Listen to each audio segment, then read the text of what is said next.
Hola chiquillos, chiquillas, ¿cómo están? Esperando que estén bien. Lo que les presento ahora es un apoyo de lenguaje en el tema de argumentación, ¿ya? Entonces, ¿cuál es la idea? Que las preguntas que son de argumentación en las guías de la tía Sarita que ustedes tienen que desarrollar, puedan usar este video como un apoyo de parte del programa de integración. Contamos con el gentil auspicio del vecino que está construyendo y partimos. Este es el segundo video que tiene que ver con partes de una argumentación. Y vamos allá. Las partes son tesis, base, garantía y respaldo. ¿Qué es una tesis? Es la idea central que se debe defender. ¿Ok?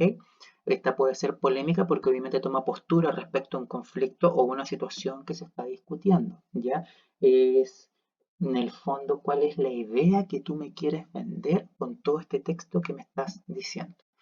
¿Cómo la puedo encontrar dentro del mismo texto? Respondiendo a la pregunta, ¿qué estás diciendo? En el fondo, en resumen, ¿qué me quieres decir con todo esto que me estás diciendo?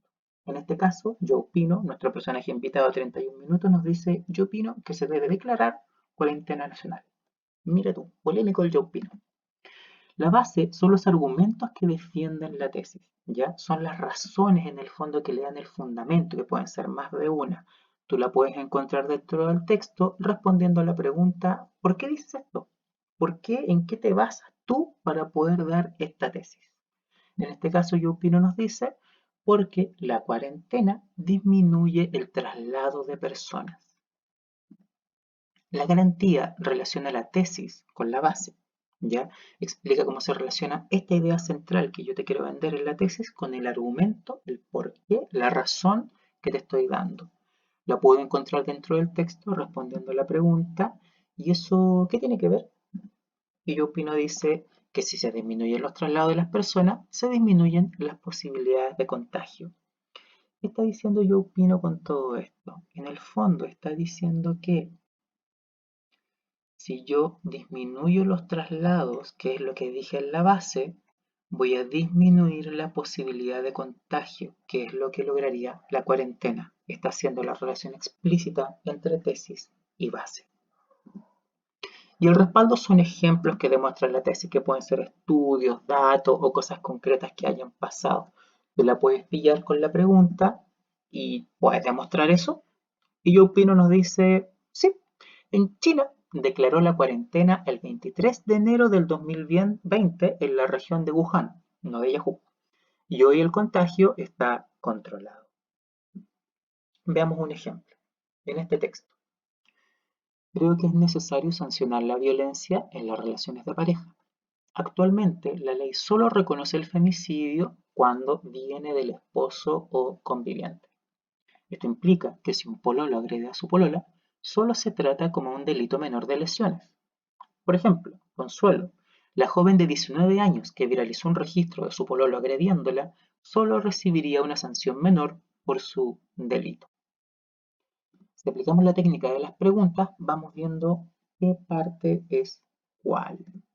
Por ejemplo, ¿qué estás diciendo? ¿Cuál de estas cuatro partes hace un resumen en el fondo o es el objetivo final del cual me quiere convencer este texto?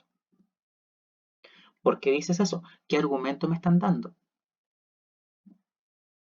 ¿Y eso qué tiene que ver? ¿Cómo estás relacionando lo que tú me dices con esta idea? Y finalmente, ¿puedes demostrar eso? Que es para pillar el respaldo. El respaldo es el más fácil de poder encontrar, porque siempre es un ejemplo concreto, incluso son estudios o datos duros. En este caso, lo que sale en verde. La tesis es la segunda más fácil de pillar, porque es un resumen o una conclusión, es un buen título o una buena línea final para poder cerrar todo lo que estás diciendo. Y en este caso, obviamente, la tesis es la primera. Hay que sancionar la violencia dentro de la relación de pareja.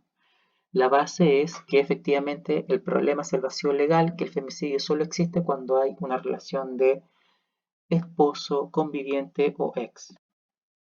Y esto implicaría, y aquí viene la explicación, el vínculo entre base y tesis, que si un pololo agrede a una polola, le caen la sanción como lesiones menores, no con el agravante como es en el femicidio.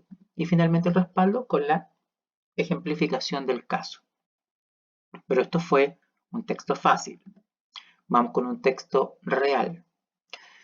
27F, debemos dejar de construir desastres en Chile, publicado el 27 de febrero del 2020, escrito por Carolina Martínez, académica geógrafa, investigadora.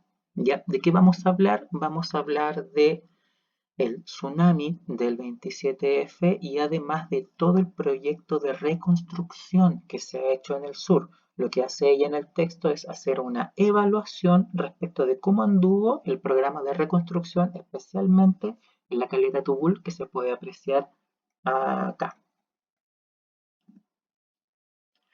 Pero antes de empezar, como es un texto complejo, tenemos que revisar un poco rápido de vocabulario. Ya saben, cuando hablamos de 27F estamos hablando del terremoto del 2010. Cuando hablamos de humedal estamos hablando de una zona de tierra que es plana y que es frecuentemente cubierta con agua. Por lo tanto, el agua se satura, se forma como un barrial que decía la abuelita. Y aquí generalmente surge una fauna que es mixta, que es terrestre y al mismo tiempo vegetal. Resiliente es un término desde la psicología que tiene que ver con la capacidad de poder resistir y afrontar. En caso de personas, poder afrontar problemas y poder salir adelante. En un caso de animal o vegetal, por ejemplo, un vegetal que es capaz, es resiliente al estrés hídrico. Y cuando hablamos de la Afkenche, estamos hablando de una comunidad mapuche, que están principalmente en la región de la Araucanía y parte del Biobío, que es la que vamos a hablar nosotros, que viven principalmente la pesca artesanal, sea en la zona de la costa o en los humedales. No se asusten con el texto, es largo, pero lo vamos a ir leyendo juntos y de a poquito, ¿ok? Atentos, empezamos. Lo que hemos investigado en los últimos años es que el riesgo no se ha reducido en las áreas afectadas por el 27F, porque la reconstrucción se enfocó en la recuperación de viviendas e infraestructura física, pero ocupando los mismos lugares donde antes fueron destruidas las viviendas. En Caleta Tubul, una antigua comunidad lafkenche, fue reubicada. Más de 300 familias fueron construidas sobre el humedal que fue rellenado y del cual esta comunidad vivía. Ello correspondió al Plan de Erradicación de Aldeas de la provincia de Arauco, agregando, además, a otras familias damnificadas del mismo Tubul. A estas últimas se les reconstruyó sus viviendas en sus mismos terrenos, es decir, donde sus casas fueron destruidas. La pérdida de fuente laboral, sumados a la nueva población no vinculada a la caleta, produjo un quiebre en la estructura social. Los procesos de reconstrucción son una excelente manera para mejorar aspectos no resueltos de la ciudad o localidad. Sin embargo, no pueden hacerse cargo de problemas sociales que el Estado en su rol social debe resolver. Hoy más que nunca urge en Chile una política pública que considere los procesos de reconstrucción en sus múltiples dimensiones y cómo se lleva a cabo una planificación urbana resiliente. Vamos a ver, en resumen, ¿qué dice el primer párrafo? Que donde se habían construido casas y fueron destruidas por el tsunami, ahí mismo las volvieron a construir. El segundo párrafo hace una narrativa. Esta comunidad lafkenche que sufrió los perjuicios del tsunami sumado a otras familias de naturaleza huinca que vivían alrededor, todos juntos fueron movidos a la zona del humedal, el cual fue rellenado, cubierto con tierra y ahí se instalaron juntas estas dos comunidades. El tercer párrafo nos habla de que efectivamente si se hizo una reconstrucción, no se consideraron otros temas que tienen que ver con lo social, con la economía local, con las formas de distribución, de transporte que tienen las mismas comunidades. Y el cuarto párrafo habla de que es necesario repensar esta política pública de reconstrucción, que no se puede limitar solamente a que se cayó una casa que la construyo y punto. El tema es más complejo. Entonces, teniendo el texto, ¿cuál sería tesis, base, garantía y argumento? Y respaldo. Como habíamos dicho, el más fácil de pillar es el respaldo, porque tiene que ver con datos duros o un ejemplo concreto. En este caso, claramente la narrativa de la comunidad lafkenche en la caleta Tubul es claramente un respaldo. El segundo, un poquito más fácil de pillar, es la tesis, porque viene a ser o una buena conclusión o un título que resume toda la intención que yo tengo al contarte esta historia. Y en este caso, Exactamente. El cuarto párrafo que finalmente llega a decir de que es necesaria una política pública amplia, multidimensional. Y nos queda la pelea entre base y garantía. El primer párrafo, el primer párrafo nos habla de la situación, que en realidad las casas que se habían construido, que se volvieron a reconstruir, se hicieron en el mismo lugar donde antes habían sido destruidas.